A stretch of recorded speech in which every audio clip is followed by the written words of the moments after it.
আসসালামু আলাইকুম বাচ্চারা, আজকে আমরা অষ্টম শ্রেণীর গণিত বইয়ের 19.4.3 9 নম্বর অঙ্ক সমাধানটা শিখব। তোমাদের দেওয়া আছে 3x - 75x3।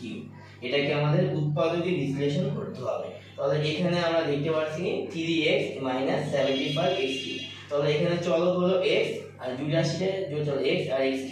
তাহলে ছোট হলো x, তাহলে আমরা x নিব, আর এখানে 3 এখানে 75। তাহলে উভয় রাশি থেকে আমরা কি করতে পারি, 3 কমন নিতে পারি। 3 কমন নিলে কত হয়, 3x কে 3 দিয়ে ভাগ দিলে কত হবে, 1 থাকবে, আর 75 কে 3 দিয়ে ভাগ দিলে 25 আসবে। x3 থেকে x ভাগ দিলে x স্কয়ার থাকবে।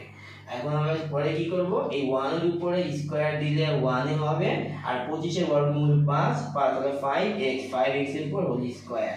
তাহলে এইখানে আমরা 1 এর স্কয়ার দিলে 1 হবে, আর 5x এর স্কয়ার দিলে 25 হবে। তাহলে এইখানে আমরা যদি 1 কে a ধরি আর 5x কে b ধরি, তাহলে আমাদের সূত্র আসবে, সূত্র হবে 1 + 5x সমান 1 - 5x।